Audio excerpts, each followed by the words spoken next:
बिस्मिल्लाहिर्रहमानिर्रहीम, अस्सलाम वालेकुम।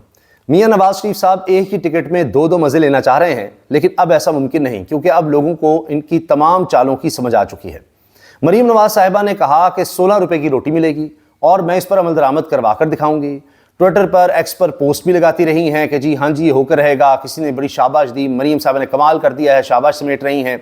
अगरचे मरीम नवाज साहिबा इस वक्त मरी में छुट्टियां भी इंजॉय कर रही हैं और वही जो उनका काम है वो छापे भी मारती दिखाई देती हैं, लेकिन उनसे भी कुछ नहीं होता, उसकी भी बात करेंगे। मगर बात यह है कि 16 रुपए की रोटी पाकिस्तान में कहीं नहीं मिल रही और मरीम नवाज साहिबा पंजाब की हद तक जनाब जिम्मेदार अपने आप को समझती हैं, लेकिन पंजाब में भी 16 रुपए की रोटी नहीं बल्कि 20 से 25 रुपए में मिल रही है। अब इन्होंने मुकदमात भी दर्ज करवाना शुरू कर दिए हैं कि जी किस तरह जो नॉन एसोसिएशन है उनकी तरफ से कहा गया या उनके रहनुमा की तरफ से कहा गया कि जी ये तो नहीं हो सकता, उन्होंने क्यों बयान दिया, उस पर मुकदमा दर्ज हो गया। लेकिन दूसरी तरफ आप देख रहे हैं महंगाई इतनी ज़्यादा हो रही है कि वो कहते हैं जनाब पेट्रोल आपने महंगा कर दिया, गैस आपने महंगी कर दी, बिजली महंगी है, हर चीज़ महंगी है। तो सिर्फ आप समझते हैं आटा सस्ता दे देने से क्या रोटी सस्ती हो जाएगी? और कितना सस्ता हुआ है अभी तो ये भी देखना बाकी है कि उसका इम्पैक्ट कितना आता है। तो मरीम नवाज साहिबा इस इम्तिहान में तो फेल हो गई और लगता नहीं है कि 16 रुपए की रोटी मिल सकेगी। अगर फ़र्ज़ कीजिए वो बड़ी ज़बरदस्ती करवाती भी हैं ये काम, तो फिर वो रोटी का साइज़, पेड़े का साइज़ ही छोटा हो जाएगा, ये भी एक मसला होगा। राना सनाउल्लाह साहब ने तो साथ ही छोड़ दिया है। उन्होंने तो वो बात कर दी है कि अब मुखालिफिन भी परेशान होंगे नून लीग के कि राना सनाउल्लाह साहब ने क्या कर दिया है। राना सनाउल्लाह साहब से जब सवाल हुआ कि आप जो फैसले ले रहे हैं, मुस्लिम यून जो फैसले ले रही है, जिस तरह से महंगाई हो रही है, बेरोजगारी और ये सब कुछ बढ़ रहा है, तो ये मुश्किल फैसले जिनको ये कहते थे, अब क्या उसका खमियाजा भुगतने के लिए नून लीग तैयार है? तो राना सनाउल्लाह ने बड़े आराम से जवाब दे दिया कि बात यह है कि हमें तो सादा अक्सरियत अवाम ने दी, अब अवाम हमसे सवाल नहीं कर सकते। हमसे सवाल तब करते जब मियाँ नवाज शरीफ वज़ीर आज़म होते, हमें सादा अक्सरियत अवाम देते, तब हमसे सवाल होता। अब अवाम हमसे नहीं पूछ सकती कुछ भी हो, यानी जितनी मर्जी महंगाई हो जाए, जो मर्जी हो जाए। तो राना सनाउल्लाह साहब ने तो हुकूमत का साथ ही छोड़ दिया, इसका मतलब है। यानी नवाज शरीफ वज़ीर आज़म होंगे तो वो जवाबदेह हैं, तब वो मानेंगे कि नून लीग की हुकूमत है, तब अवाम जनाब हमसे सवाल कर ले। तो ये अब किसकी हुकूमत है? शहबाज शरीफ वज़ीर आज़म, मरीम नवाज साहिबा वज़ीर आला, नवाज शरीफ VVIP प्रोटोकॉल ले रहे हैं, बेटी को वज़ीर आला बनाया हुआ है, भाई को वज़ीर आज़म बनाया हुआ है, और फिर कहते हैं जी हमें पता नहीं 2 तिहाई अक्सरियत का वादा किया था, वो क्यों नहीं पूरा किया, या सादा अक्सरियत हमें क्यों नहीं दी अवाम ने, अब वो भुगते। ये चक्कर क्या है? यानी मज़े भी लेने हैं, हुकूमत भी है, सब कुछ है, प्रोटोकॉल हर चीज़ है। अब 2 तिहाई अक्सरियत मिल चुकी है इनको इत्तेहादियों को साथ मिलाकर, फिर भी जनाब सच्चा प्यार नहीं मिल रहा। अब ये सच्चा प्यार आखिर वो चाहते क्या हैं और क्या कुछ चाहते हैं? बेटों के सारे केसेस माफ करवाए, अपने केसेस माफ करवाए, VVIP प्रोटोकॉल लेकर जनाब अदालतों में पेश हुए, अदालतों से सारे केसेस खत्म करवाए, और जिस तरह की रिगिंग हुई है पाकिस्तान की तारीख में नहीं हुई। फिर शहबाज शरीफ कहा करते थे जी इस्टेब्लिशमेंट जिस तरह इमरान खान का साथ देती है इसका 30% भी हमें दें तो हम तो मुल्क की काया पलट दें। अब जिस तरह मियाँ शहबाज शरीफ को, नवाज शरीफ को, मरीम साहबा को साथ मिल रहा है, तारीख में कभी नहीं हुआ। उसके बावजूद इनको सच्चा प्यार नहीं मिल रहा, उसके बावजूद ये शिकायतें हैं। मसला ये है कि अवामी हिमायत नहीं है इनके साथ अब। और मियाँ नवाज शरीफ साहब से जो साफ़ी मिले हैं उससे अंदाज़ा हो गया है कि जी उनको पता लग गया कि सियासत उनकी ख़त्म हो गई, हमने किस तरह सियासत बचानी है। तो उसके लिए वो समझ रहे हैं कि जनाब हम अब एंटी इस्टेब्लिशमेंट होकर दिखाएं, और इसीलिए वो ये सोच रहे हैं कि हम अब मैं जनाब लेकर जाता हूँ ये जजेस वाला मामला जो है, 6 जजेस के ख़त का मामला। अब अप्रैल के आखिर में इस पर कहा जा रहा है कि फुल कोर्ट बनेगी, या अफरीदी नहीं होंगे जस्टिस या अफरीदी, उसके अलावा तो उसमें जनाब पार्टी बन जाए नवाज शरीफ साहब के। देखिए मेरे साथ भी यही होता रहा है, 2017 में भी यही हुआ था, जजेस पर इसी तरह जिस तरह इन्होंने खत लिखा है दबाव था, तो उस वक्त से चीज़ों को देखा जाए। यानी हर चीज़ में अपना उन्होंने सोचना है, अपनी ज़ात से बाहर ही नहीं निकल रही है नवाज शरीफ साहब। अब ये बातें जो इस वक्त हो रही हैं, राना सनाउल्लाह का ये सब कहना कि वो तो बिल्कुल समझते हैं कि जी हुकूमत से कोई नहीं पूछ सकता, या ये तो हुकूमत जवाबदेही नहीं है, यानी वो हुकूमत को ना डिफेंड करने को तैयार है ना वो हुकूमत को मानने को तैयार है।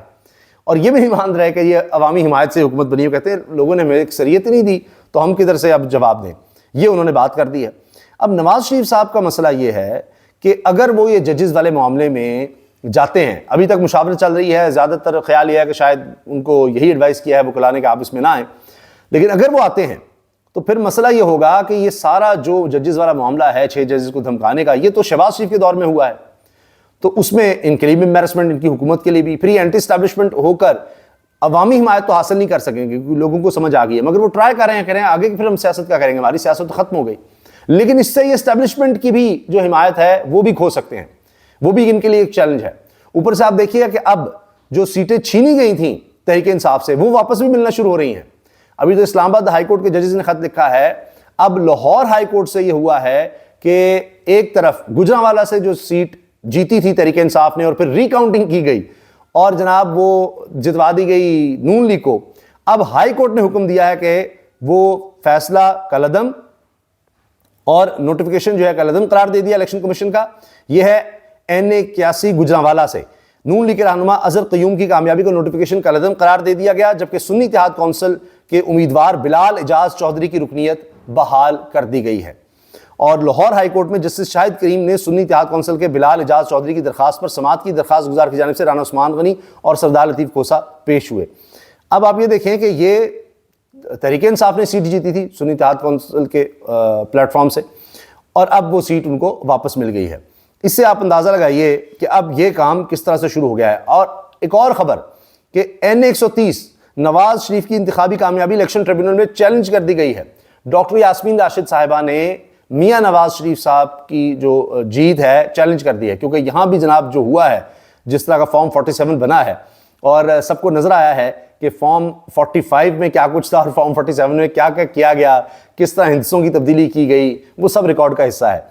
तो अब ये अगर सारा मामला खुलता है और इस पर जल्दी फैसला आता है तो मियां नवाज शरीफ साहब की यहाँ से भी छुट्टी हो सकती है। इतनी कमज़ोर विकेट पर खेल रहे हैं। अब इनको भी यही खदशा है कि जिस दिन ये फॉर्म 47 वाला सारा मामला पकड़ा गया, फॉर्म 45 के मुताबिक जो जनरल रिजल्ट्स हैं वो आ गए तो हम खत्म हो जाएंगे।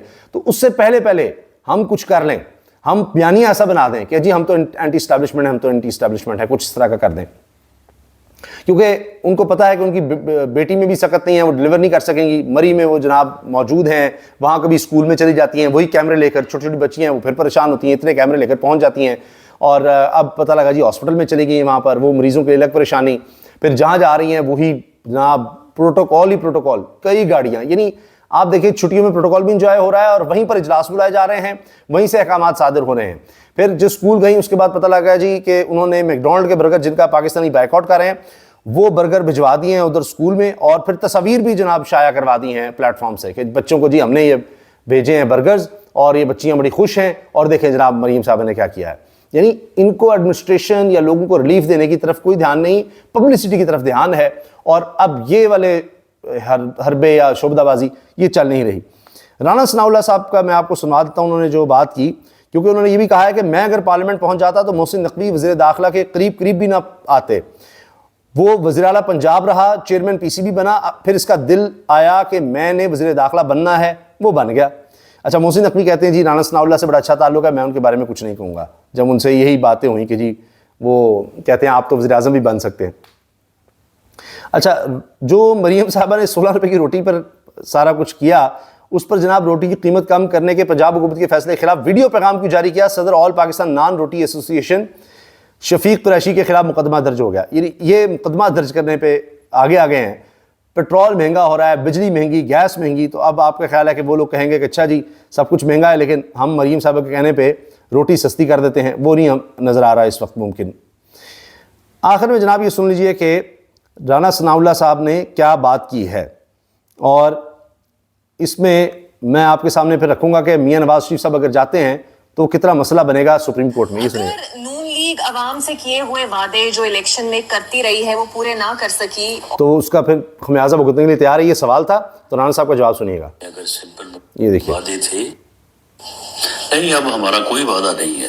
हमारा अब कोई वादा नहीं है अवाम से। सुनिएगा, हमारे जो वादे थे वो किस हवाले से थे? तो अवाम से वादे थे वो इस बुनियाद पे थे कि हमें अगर सिंपल मेजॉरिटी मिली, PMLN ने अपनी गवर्नमेंट बनाई और मियां नवाज शरीफ की लीडरशिप में हम वो वादे भी पूरे करते और हम इस मुल्क को 2 साल में जो यानी अब वो हम वादे पूरे करते तो फिर आप क्या लेने बैठे हुए हैं?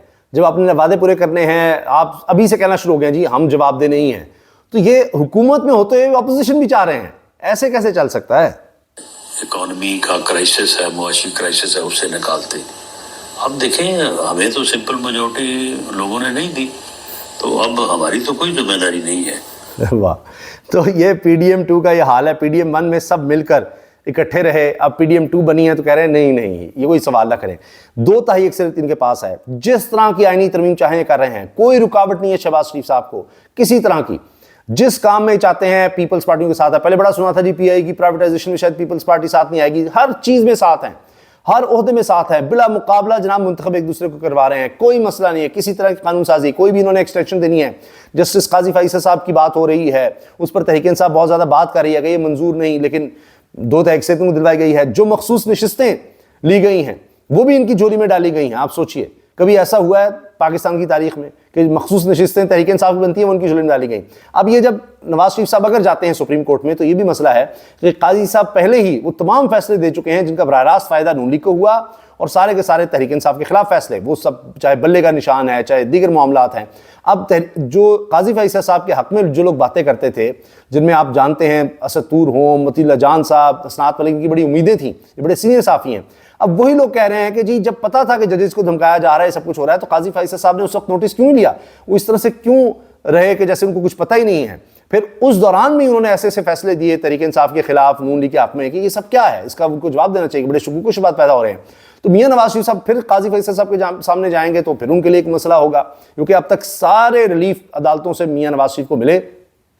अब अलग बात है कि हम देख रहे हैं लाहौर हाई कोर्ट से कोई फैसला आ रहा है, कोई फैसला या जजेस हमें इस्लामाबाद हाई कोर्ट के खड़े होते नजर आ रहे हैं। इसमें एक और बात मैं आपसे अर्ज कर दूं कि खदीजा शाह साहिबा, उनके वारंट गिरफ्तारी भी मनसूख हो गए हैं जिना हाउस हमला केस में।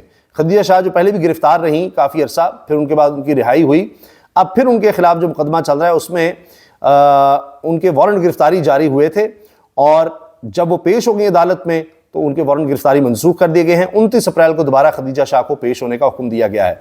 तो अब अदालतों से भी अब यानी मिक्स सिग्नल कह लें, या वो बात नहीं जो हम देख रहे थे पिछले 2 साल से, तो थोड़ा थोड़ा हम देख रहे हैं शायद ये जजेस के खत का मामला है कि उसके बाद ज़रा हालात बदले नजर आ रहे हैं।